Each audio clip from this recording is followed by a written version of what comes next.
विरुधिनी एकादशी व्रत कथा। विरुधिनी एकादशी, जिसे वैष्णव एकादशी भी कहा जाता है, वैशाख मास के कृष्ण पक्ष की एकादशी तिथि को मनाई जाती है। ये व्रत भगवान विष्णु को समर्पित होता है।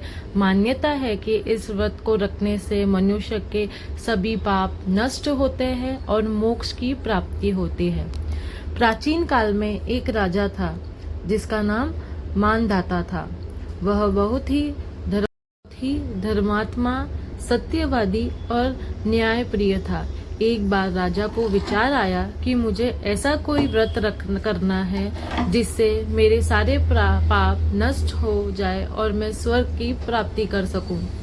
राजा ने महर्षि वशिष्ठ से इस विषय में मार्गदर्शन मांगा।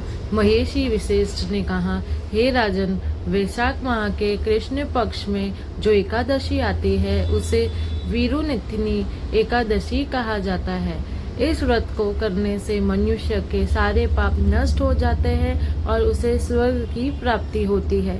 इस दिन उपवास करके भगवान विष्णु का ध्यान करना चाहिए।